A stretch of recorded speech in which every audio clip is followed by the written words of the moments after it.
In 1922, deep in the Egyptian desert, British archaeologist Howard Carter uncovered the entrance to the tomb of the boy king, Pharaoh Tutankhamun. It was one of the greatest discoveries in human history. But only weeks later, people began to die. Members of the excavation team started passing away, one after another, and soon, whispers spread across the world. They said the tomb was cursed. They said the Pharaoh's spirit had awakened. They called it the curse of the Pharaoh, a warning to anyone who dared to disturb the eternal sleep of the ancient kings. For thousands of years, Egyptians believed that their pharaohs were not just rulers, but living gods. In death, they were buried with gold, treasures, and magical spells meant to protect them for eternity. Ancient texts carved on the walls of tombs often contain chilling warnings. Death shall come on swift wings to him who disturbs the peace of the king. But this old superstition turned into a global sensation only after the discovery of Tutankhamun's tomb. Howard Carter led the excavation, and his financial backer, Lord Carnarvon, was the first to die. He suffered from a mosquito bite that got infected and died suddenly, just weeks after the tomb was opened. Newspapers went wild. "The curse of the Pharaoh strikes again," screamed the headlines. Over the next few years, more than 20 people connected to the tomb died under strange or sudden circumstances. Accidents, illnesses, strokes. Each death added more fuel to the myth. The idea of a deadly ancient curse gripped the world's imagination. But when science stepped in, the mystery began to unravel.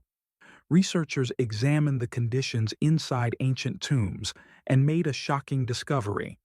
These sealed chambers, untouched for thousands of years, were breeding grounds for toxic bacteria and deadly molds. Among them was a fungus called Aspergillus flavus, which produces spores that can cause severe lung infections when inhaled. And inside decaying tombs, gases like ammonia, formaldehyde, and hydrogen sulfide can form naturally. Breathing them in can cause poisoning, hallucinations, or even death. So the so-called curse might have been nothing more than science in disguise, a deadly mix of ancient decay and modern curiosity. And here's the twist. Howard Carter himself, the man who opened the tomb, lived for another 17 years. He died peacefully at the age of 64 from natural causes. If the curse was real, why did it spare him? It turns out the curse might not exist at all, but the belief in it was powerful enough to cause real harm. Psychologists call this the nocebo effect, the dark twin of the placebo effect. When someone truly believes they've been cursed or doomed, their body can respond as if it's actually under attack. Stress, heart problems, even death can follow. Fear alone can be fatal. So maybe the curse of the Pharaoh was never about magic, but about the mind. The story endures because it reveals something deeply human, our fear of the unknown and our instinct to find meaning in tragedy. The Egyptians didn't need real magic to protect their tombs.